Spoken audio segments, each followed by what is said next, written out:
me olvidó por completo. Esta clase está súper irregular. Bien, entonces el segundo punto, el segundo tema a discutir fue el del ADN. Entonces, el artículo dice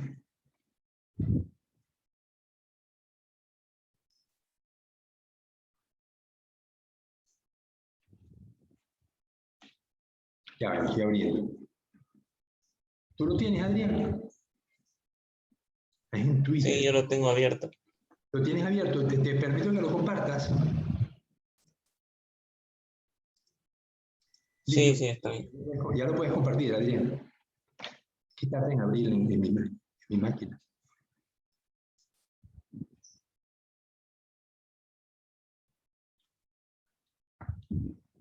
Ok. Ya, ahí está, pues. Ya. ¿Qué son las cámaras trampa, para empezar? Son como unas camaritas que las dejan en el ambiente para grabar a todo lo que pase por ahí. Todos los seres vivos que pasen por ahí. Exactamente. Y tiene luces infrarrojas de tal manera que los animales no las ven, o cuando el animal pasa, se dispara el flash y la cámara graba, porque usualmente se ponen de noche. Se pueden poner de día y de noche, no hay problema. Lo importante es que la cámara esté escondida y el animal pasa por delante, activa un sistema de infrarrojo, son dos luces que se emiten. Cuando se interrumpe porque un animal pasa, se dispara el flash y la cámara toma la fotografía. Pero la cámara está grabando durante todo el tiempo, ¿no? Entonces, esas son las cámaras trampa, no atrapan a nadie, solamente toman la fotografía cuando el animal pasa, ¿no? Entonces dice que el ADN ambiental es el material genético que los organismos arrojan al medio ambiente y puede encontrarse en muestras de aire, sedimentos, suelo y agua, ¿no? Solo que tomarla en agua, puedes avanzar, Adrián. ¿Cómo dijo, profe? Puedes avanzar la imagen. Ah, bueno, yo la tengo, ya apareció, ya me apareció.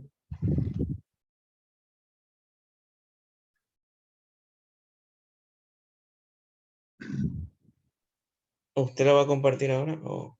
No, pues usamos el tuyo, ¿no? Dice, un nuevo estudio realizado por científicos de World Wildlife Fund reveló que el muestreo de grandes volúmenes de agua de arroyos para obtener ADN ambiental, ADN, sí, environmental, ¿no? E de environmental, por sus siglas en inglés, puede servir para medir la diversidad de mamíferos terrestres en un ecosistema de manera tan efectiva como los tradicionales métodos de monitoreo por medio de cámaras trampa. Entonces, ocurre, por lo que estaba leyendo, y me han comentado varios colegas, que los organismos vivos liberan ADN continuamente, ya sea las bacterias, los protozoarios o nosotros mismos. Entonces, el ADN va a estar presente en el medio, y así como nosotros tomamos un hisopado y le hacemos un PCR, y ese PCR hay ADN nuestro y ADN del virus. Lo que hacemos es que reconocemos, tenemos un patrón que reconoce el ADN del virus, y ese es el patrón que tratamos de detectar en el hisopado. Para hacerlo, tenemos que multiplicar el ADN del hisopado a que el alien esté entrando. Entonces, el ADN del hisopado se multiplica muchas veces con la reacción cadena de la polimerasa, y luego entonces tratamos de buscar si está presente un trocito como el que identifica al virus, al SARS-CoV-2. Pero igual podemos determinar si qué animales están presentes allí, pero tenemos que tener un identificador de esos animales. Si es una guanta, si es un jaguar, si es un tapir, si es un conejo. Entonces, yo me imagino que, bueno, que las muestras de ADN ambiental están allí, y lo que tenemos es que ver qué encontramos en comparándolo con trocitos de ADN que identifican las distintas especies.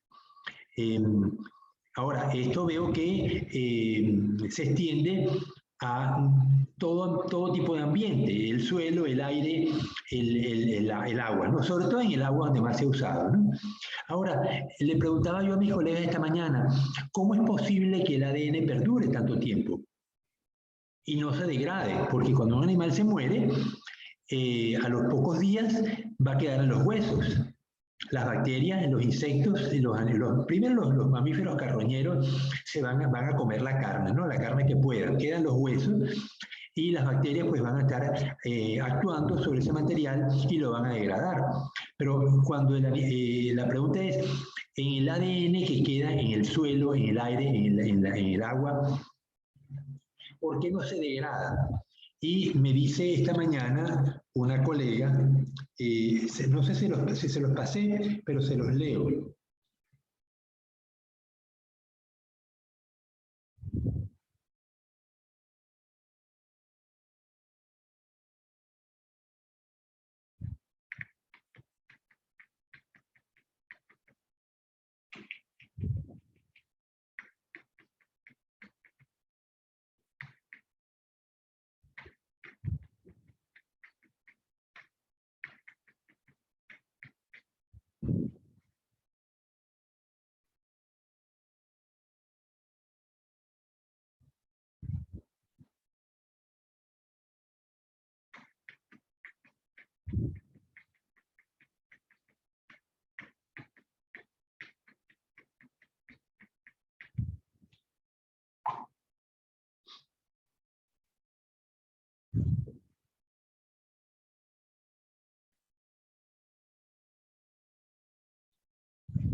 Dice, el ADN ambiental solo puede medir ADN reciente.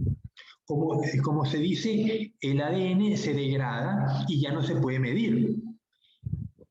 Medir el ADN de los fósiles es muy complicado y hay que tener suerte de conseguir algo de ADN intacto, como en organismos congelados en las tundras. La diversidad que se puede medir con el ADN ambiental de muestras de agua es de organismos vivos o recientemente muertos. Entonces aquí me pasó, dice, en los ambientes acuáticos el ADN ambiental está diluido y se distribuye por las corrientes y otros procesos hidrológicos o por el viento, pero solamente dura entre 7 a 21 días dependiendo de las condiciones ambientales. Entonces eso me lo pasan del US Geological Service.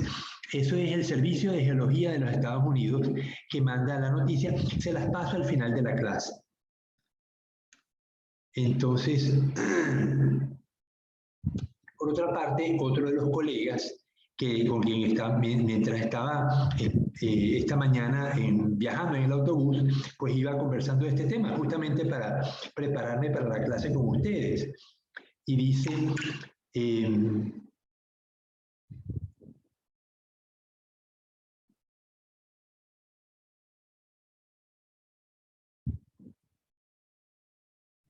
le preguntaba yo a mi colega María Luisa Aguirre, que la vamos a tener participando en el curso un poco más adelante.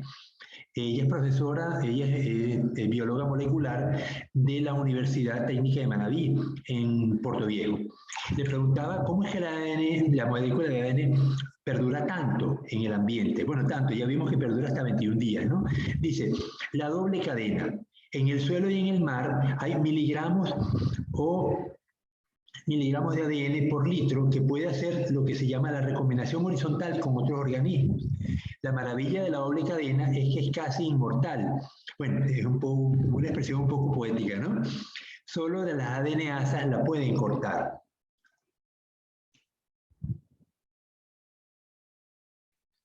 Hay ADNasas, pero es tan estable que soporta en bacterias altísimas temperaturas, como en el Parque Yellowstone, donde tenemos aguas termales. Y aquí, ¿dónde tenemos aguas termales, Fátima? En los baños. En los baños de Agua Santa, exactamente. Allí el magma terrestre está muy cerca de la superficie y calienta el suelo. El agua de lluvia al infiltrarse, pues sale de nuevo en forma de agua caliente y fluye formando las pozas termales, que es donde la gente se baña, ¿no? Pero lo curioso es que en esas pozas termales hay bacterias, y esas bacterias, las proteínas y el ADN de esas bacterias, pues logran persistir a pesar de las altas temperaturas.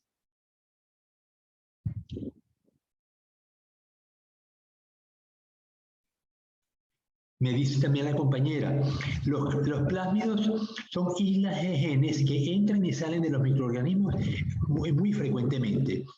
Se estima...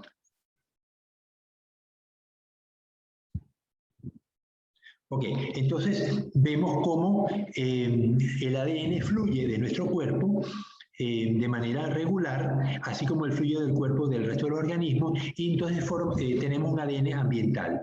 Ese ADN ambiental ha permitido, pues, evidenciar la presencia de organismos que no habíamos visto o que no se ven frecuentemente, pero por su ADN podemos identificar que están presentes allí.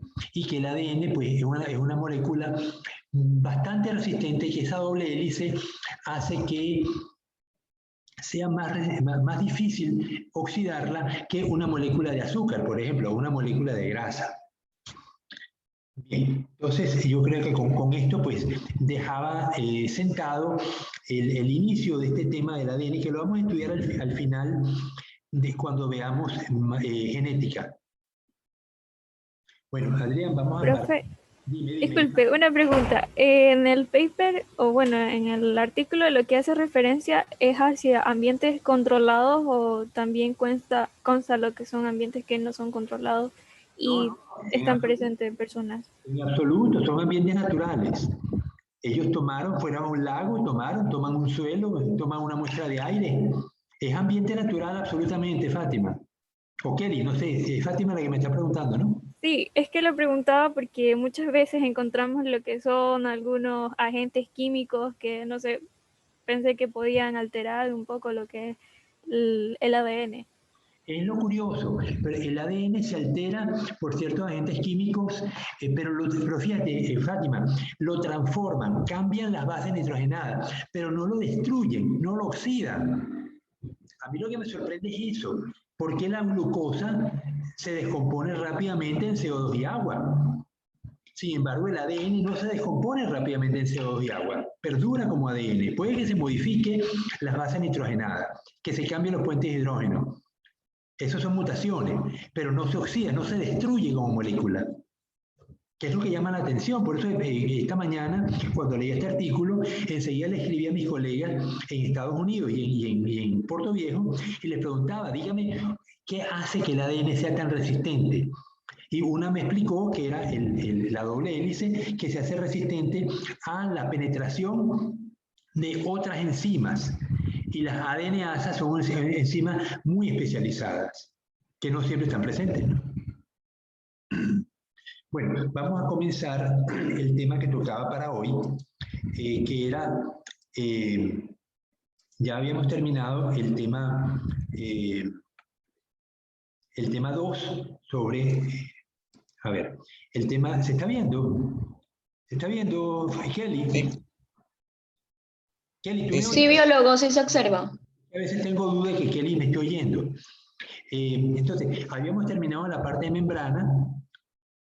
Vimos que teníamos unas características muy particulares de la estructura de la membrana, como la membrana es modificable, su estructura pues es plástica, no es rígida como uno pudiera pensar, y por eso es que la membrana está conectada con los organelos internos. Ahora, hay organelos internos aún asociados a la membrana, pero encargados del manejo de la energía, y vamos entonces a ver cuáles son. Son las mitocondrias, y vamos a ponerlo más grande.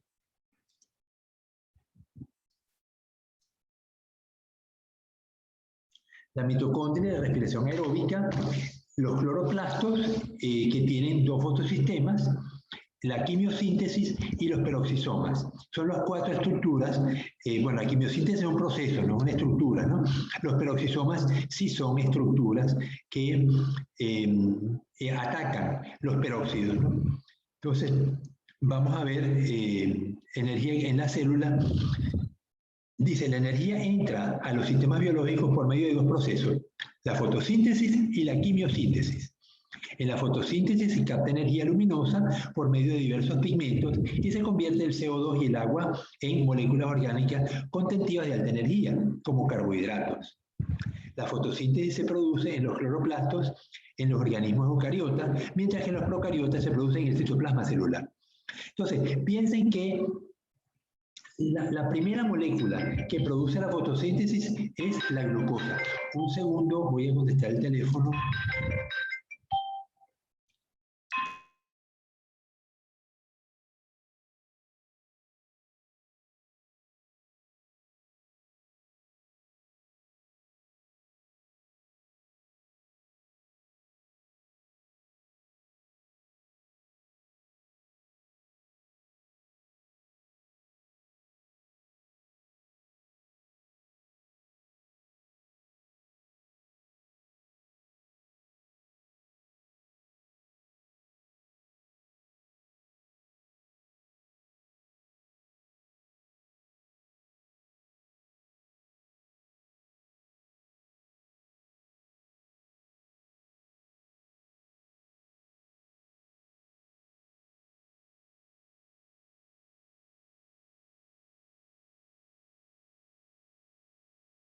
Ya, ok, volvemos, disculpen, me estaban llamando desde el banco.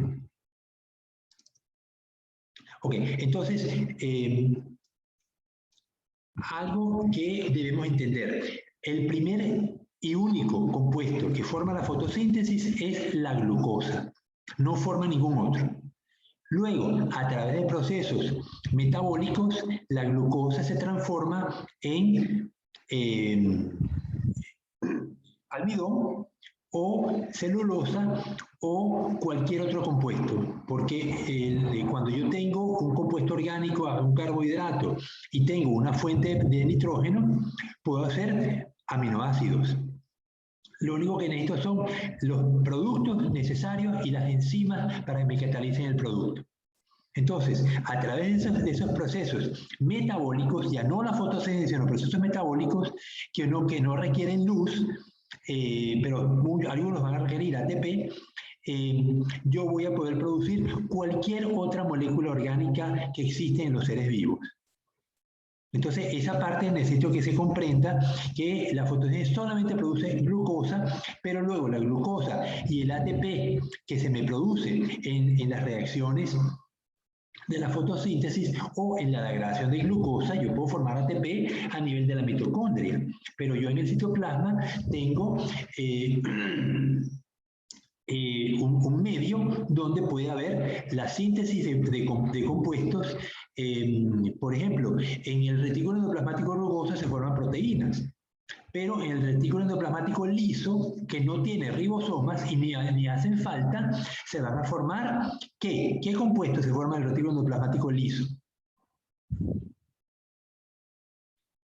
¿Se acuerdan del deber que hicieron? Los agarré. Fátima, ¿no te acuerdas? ¿Voy a repetir nuevamente?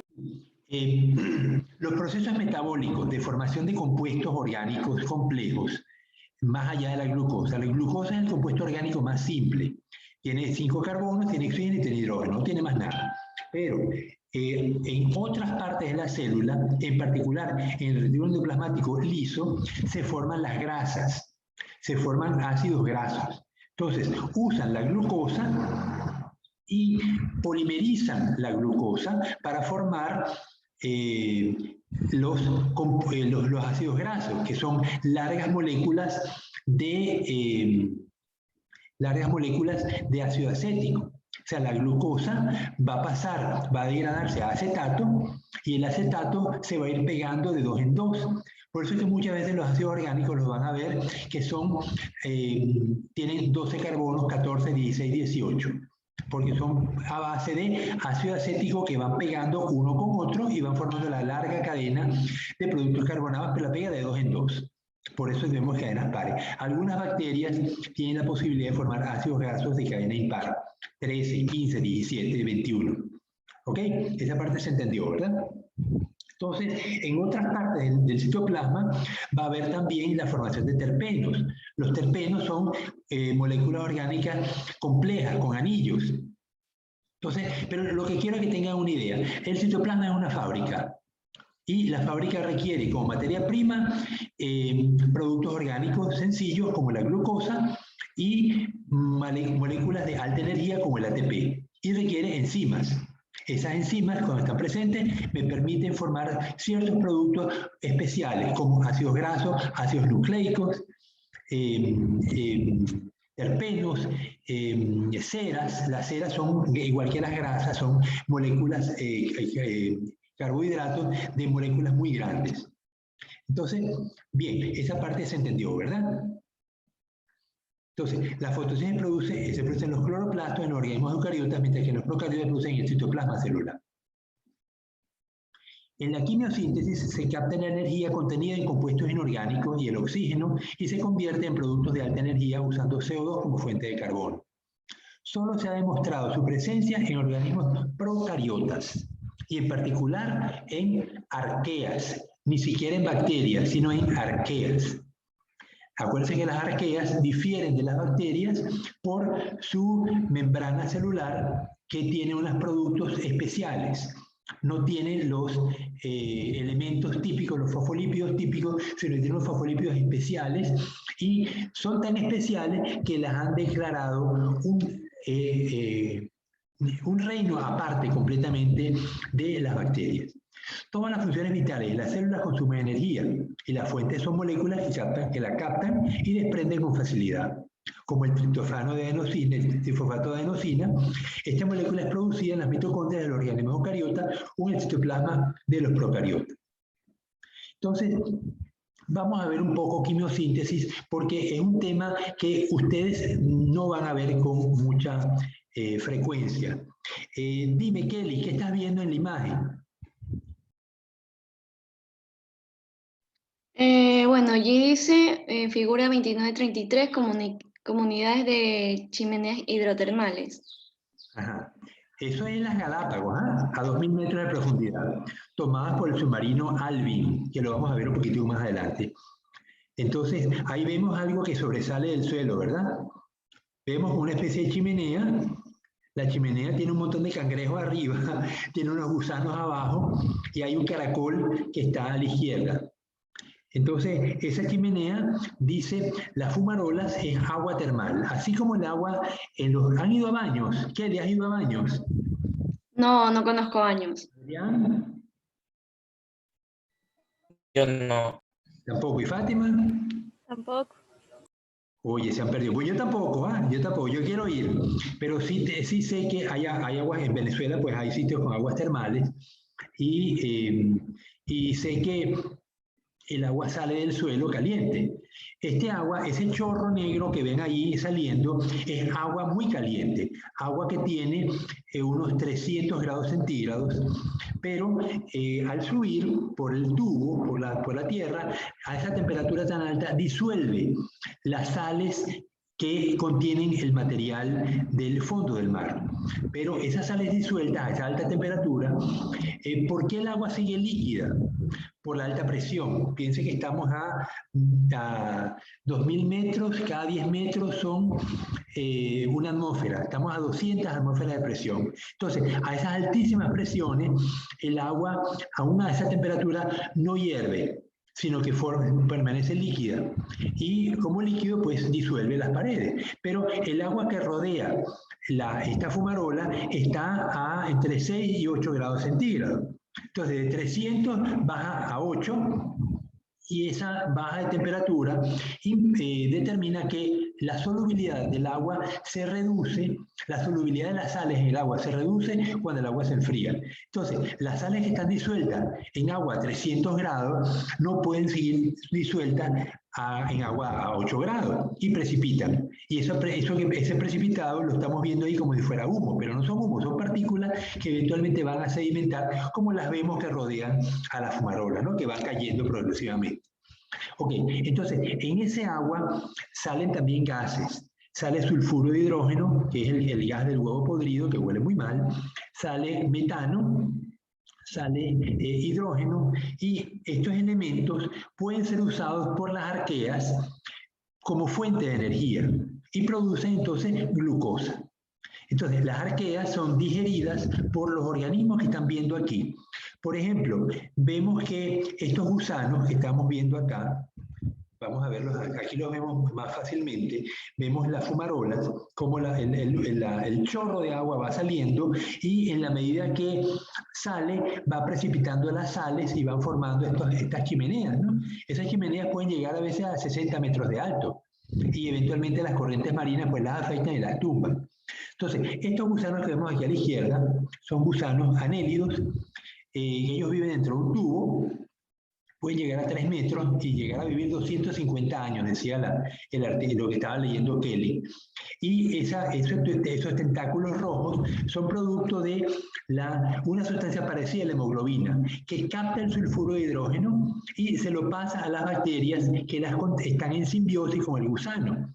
Esas bacterias, arqueas, captan el sulfuro de hidrógeno y lo convierten con el CO2 que el gusano les da y el oxígeno del agua, lo convierten en glucosa.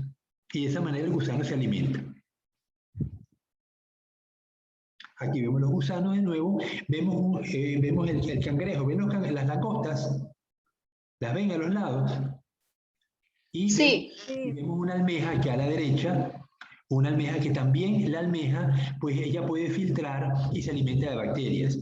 Las langostas no pueden alimentarse de bacterias, ellas se alimentan de los seres vivos que rodean, que comen gusanos, me imagino.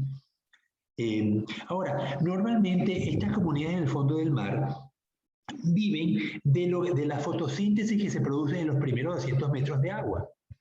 En esa capa, los animales que mueren, pues caen al fondo y eventualmente en el transcurso, a medida que van bajando, pues se van descomponiendo con las bacterias del agua. Pero algo llega al fondo. Entonces, por lo general, la densidad de organismos que hay en el fondo del mar es baja, porque la cantidad de comida que llega a la superficie es muy poca. Sin embargo, cerca de las fumarolas tenemos un ambiente radicalmente diferente. Hay muchísima comida. Esas fumarolas producen mucho sulfuro de hidrógeno y metano que van a ser usados por las arqueas y que van a estar tanto en simbiosis con los organismos como suspendidas en el agua o sobre el sustrato. Y de esa manera los organismos podemos tener caracoles que ellos van comiendo del sustrato y comen bacterias. Un caracol en la superficie comería algas, pero a 2000 metros de profundidad no hay luz, entonces come bacterias. Aquí vemos los gusanos mucho más nítidos. Ven que el gusano se puede retraer en ese tubo cuando alguna langosta trata de comérselo. Vemos también las anémonas que están allí con los tentáculos expuestos. Esos tentáculos también tienen arqueas en simbiosis con ellas, ¿no? Fíjense que la diversidad es poca. ¿Cuántos organismos hemos visto? Almejas, langostas, gusanos, anémonas. Me faltan los percebes, que aquí los vemos. Vemos montones de langostas y algunos cangrejos también. A la derecha vemos un percebe, que es otro crustáceo. Ellos filtran copépodos. Ellos no pueden filtrar bacterias y no creo que estén en simbiosis con las bacterias, pero ellos sí pueden filtrar copépodos que están también en este ambiente y los copépodos sí filtran bacterias. Ok, las fumarolas se producen, al comienzo se descubrieron en Galápagos y luego se fueron descubriendo en otras partes del mundo. Vemos que donde las placas tectónicas surgen, no donde se meten, fíjense que a lo largo del contacto entre la capa de América del Sur y la capa del Pacífico, no hay fumarolas. Fíjense, enfrente de Perú, enfrente de Ecuador, no hay fumarolas. Hay aquí en Chile porque tenemos una placa de la Antártida surgiendo junto con la placa del Pacífico. Entonces, en esos puntos hay fumarolas. Entonces, donde surge la dorsal del Atlántico, que viene, fíjate que viene a lo largo de todo esto, pasa por Groenlandia, sigue por frente a Venezuela, Brasil, para Uruguay, Argentina. Entonces, esta dorsal, aquí la placa se separa. La placa del África se separa hacia la derecha y la de América se separa hacia la izquierda. Entonces, el magma terrestre está muy cerca de la superficie y se forman estas fumarolas. Aquí, bueno, vemos cómo el agua se infiltra del suelo. Aquí lo vamos a ver mejor. El agua se infiltra, el magma caliente está cerca de la superficie, calienta el agua sale, entonces al agua calentarse se expande y sale por la chimenea que luego precipita las sales que están contenidas y por eso vemos esto, ¿no? Vemos cómo las chimeneas pues, pueden llegar a tener cierta altura y eventualmente pues colapsan y se forman estas residuos de las fumarolas. Entonces, la quimiosíntesis consiste en la síntesis de ATP a partir de energía que se libera en reacciones de compuestos inorgánicos reducidos. Los organismos que se realizan la quimiosíntesis se denominan quimiosintéticos y hasta ahora son procariotas que usan como fuente de carbono el dióxido de carbono en un proceso similar al ciclo de Calvin en las plantas. La fuente de energía proviene de las reacciones químicas en lugar de la luz. Es quimiosintético porque sintetiza compuestos orgánicos usando como fuente de carbono al CO2. Y es también litótrofo porque su fuente reductora o donadora de hidrógeno y electrones es inorgánica. La ecuación común de la quimiosíntesis usando como molécula oxidable el sulfuro de hidrógeno es la siguiente. CO2 más oxígeno más 4 sulfuro de hidrógeno me da una molécula de carbohidrato, 4 de azufre y 3 de glucosa y 3 de agua. Pero como la glucosa tiene 6 carbonos, yo necesitaría entonces 6 CO2, 6 oxígeno, 24 sulfuro de hidrógeno, me daría una molécula de glucosa, 24 de azufre y 18 de agua. También pueden usar el hidrógeno como fuente de energía y el metano. La quimiosíntesis depende de la existencia de potenciales químicos importantes, los que acompañan a mezclas no estables de sustancias, las cuales aparecen solo localmente allí donde los procesos geológicos las han generado, como las fumarolas. Así, cadenas alimentarias completas basan su existencia en la producción quimiosintética en torno a las emanaciones hidrotermales que se encuentran en los dorsales oceánicas, así como en sedimentos profundos. Muchas bacterias en el fondo de los océanos usan la quimiosíntesis como forma de producir energía sin el requerimiento de luz solar. Muchas de estas bacterias son la fuente básica de alimentación para el resto de los organismos del suelo oceánico, siendo el comportamiento simbiótico muy común, particularmente entre los gusanos y los bivalvos. Las almejas que vimos, ¿no? También hay organismos que consumen bacterias directamente del sustrato, como los anfipodos o los copépodos, y a su vez son consumidos por peces o por cangrejos. Destaco el hecho de que los organismos quimiosintéticos dependen del oxígeno que solamente es producido en la fotosíntesis de la superficie del mar. Esto no los hace enteramente independientes de la luz solar como fuente fundamental de energía en el planeta. Bien, ¿qué hora es?